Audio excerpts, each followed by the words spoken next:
14. Freedom from Bondage.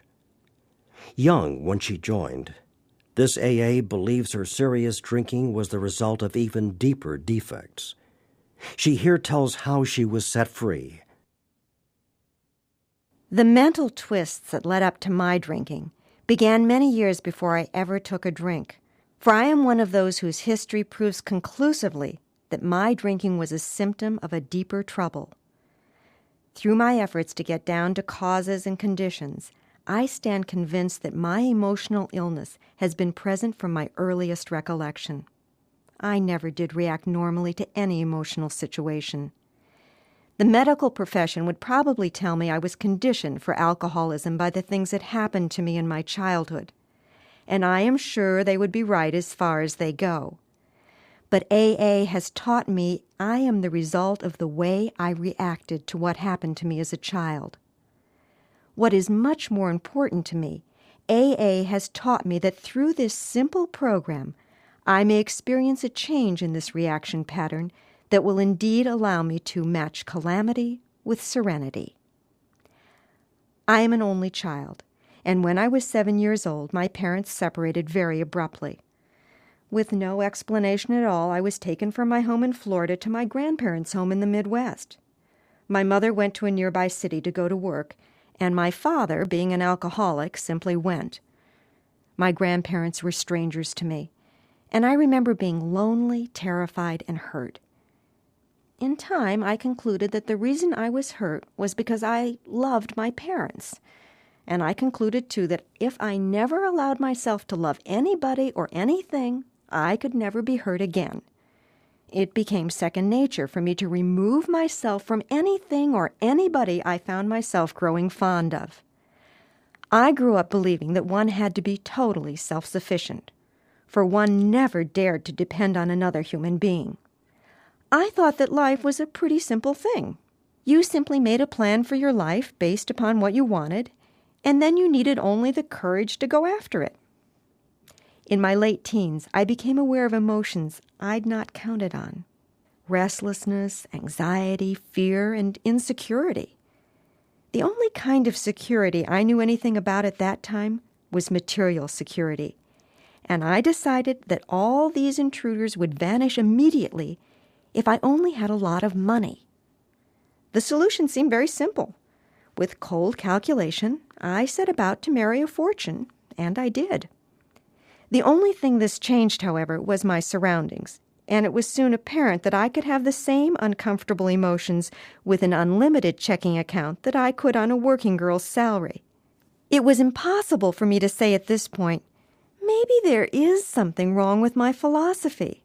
And I certainly couldn't say, maybe there is something wrong with me.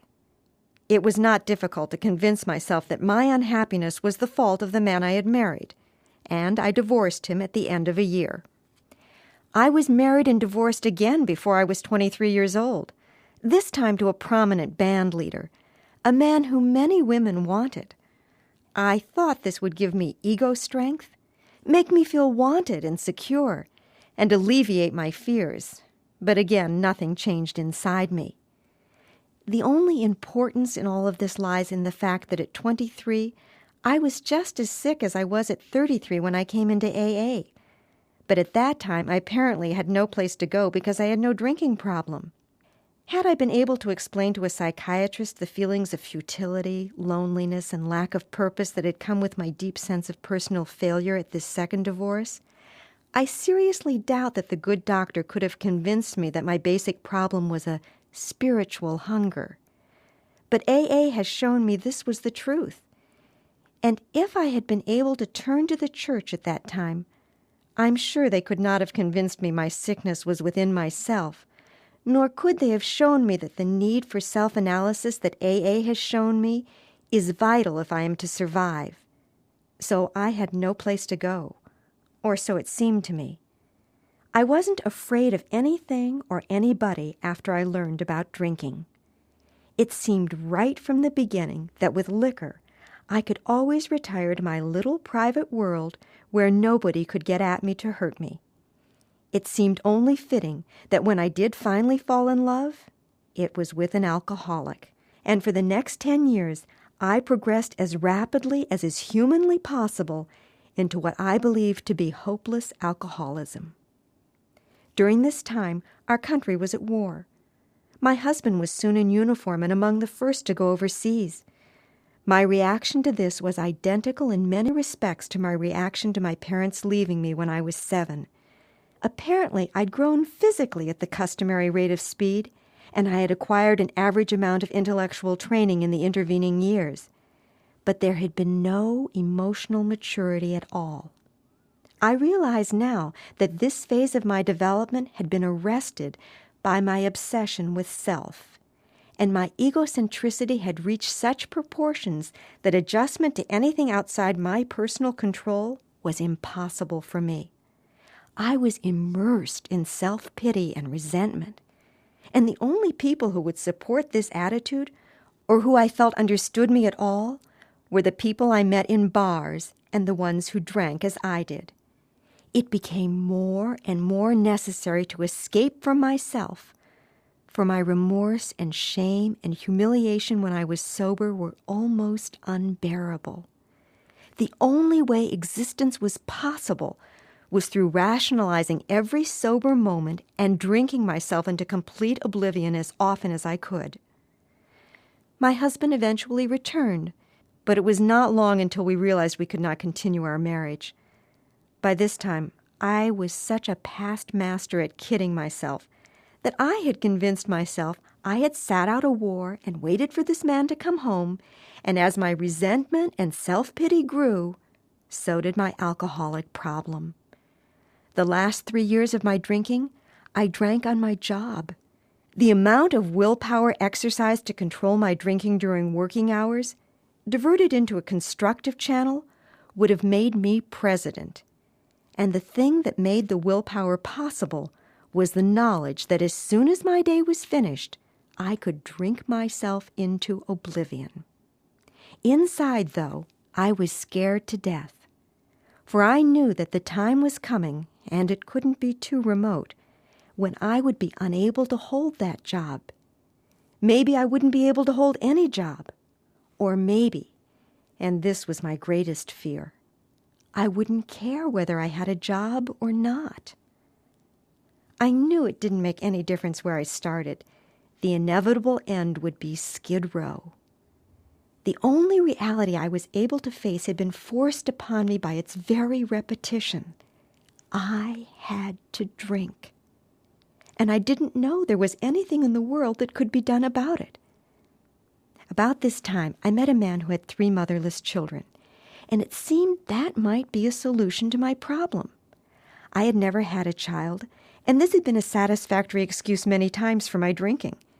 It seemed logical to me that if I married this man and took the responsibility for these children, that they would keep me sober.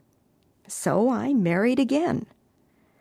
This caused the comment from one of my AA friends when I told my story after coming into the program, that I had always been a cinch for the program, for I had always been interested in mankind. I was just taking them one man at a time. The children kept me sober for darn near 3 weeks, and then I went on, please God, my last drunk. I've heard it said many times in AA, there is just one good drunk in every alcoholic's life, and that's the one that brings us into AA. And I believe it. I was drunk for 60 days around the clock, and it was my intention literally to drink myself to death. I went to jail for the 2nd time during this period for being drunk in an automobile. I was the only person I'd ever known personally who had ever been in jail, and I guess it is most significant that the 2nd time was less humiliating than the first had been.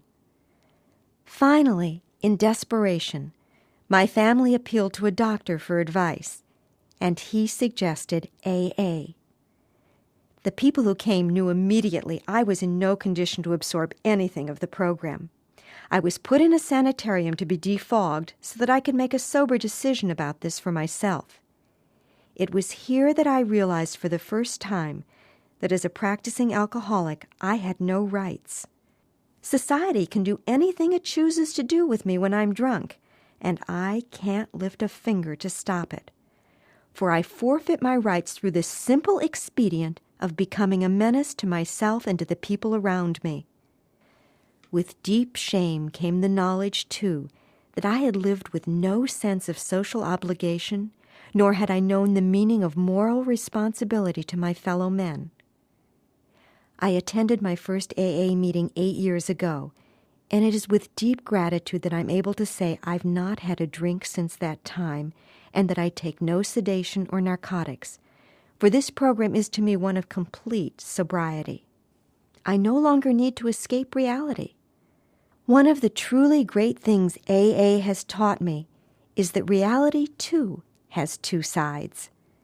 I had only known the grim side before the program, but now I had a chance to learn about the pleasant side as well. The AA members who sponsored me told me in the beginning that I would not only find a way to live without having a drink, but that I would find a way to live without wanting to drink, if I would do these simple things. They said if you want to know how this program works, take the first word of your question. The H is for honesty. The O is for open-mindedness. And the W is for willingness. These our big book calls the essentials of recovery.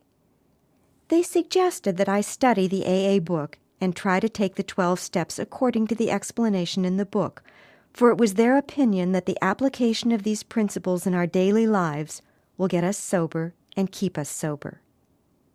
I believe this, and I believe, too, that it is equally impossible to practice these principles to the best of our ability, a day at a time, and still drink, for I don't think the two things are compatible. I had no problem admitting I was powerless over alcohol, and I certainly agreed that my life had become unmanageable. I had only to reflect on the contrast between the plans I made so many years ago for my life with what really happened to know I couldn't manage my life, drunk or sober. AA taught me that willingness to believe was enough for a beginning. It's been true in my case, nor could I quarrel with restore us to sanity. For my actions, drunk or sober, before AA, were not those of a sane person. My desire to be honest with myself made it necessary for me to realize that my thinking was irrational. It had to be, or I could not have justified my erratic behavior as I did. I've been benefited from a dictionary definition I found that reads, rationalization is giving a socially acceptable reason for socially unacceptable behavior, and socially unacceptable behavior is a form of insanity. AA has given me serenity of purpose and the opportunity to be of service to God and to the people about me, and I am serene in the infallibility of these principles that provide the fulfillment of my purpose.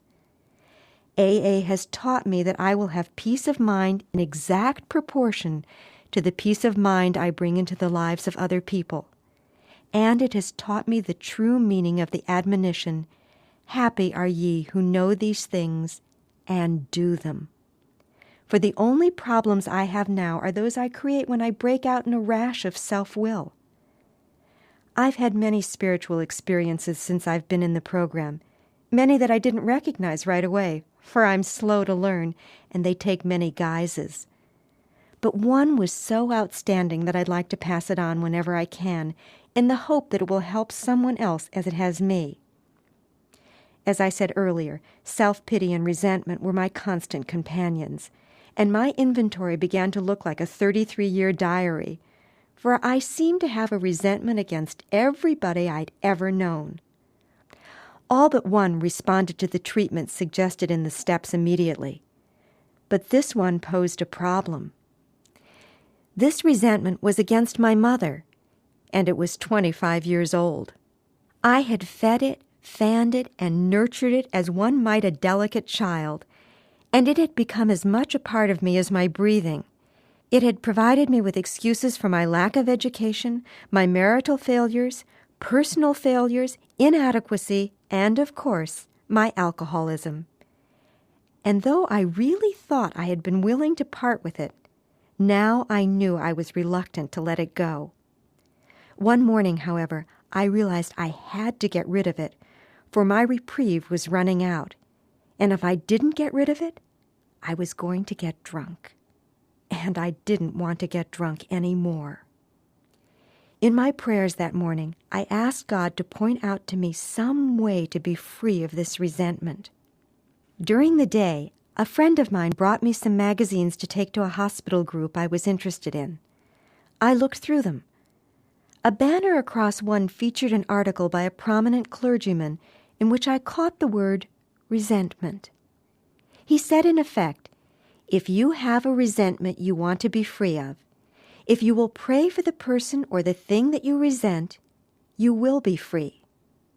If you will ask in prayer for everything you want for yourself to be given to them, you will be free. Ask for their health, their prosperity, their happiness, and you will be free. Even when you don't really want it for them and your prayers are only words and you don't mean it, go ahead and do it anyway. Do it every day for 2 weeks, and you will find you have come to mean it and to want it for them, and you will realize that where you used to feel bitterness and resentment and hatred, you now feel compassionate understanding and love. It worked for me then, and it has worked for me many times since, and it will work for me every time I'm willing to work it. Sometimes I have to ask first for the willingness, but it too always comes. And because it works for me, it will work for all of us. As another great man says, the only real freedom a human being can ever know is doing what you ought to do because you want to do it. This great experience that released me from the bondage of hatred and replaced it with love is really just another affirmation of the truth I know. I get everything I need in Alcoholics Anonymous, and everything I need, I get. And when I get what I need, I invariably find that it was just what I wanted all the time.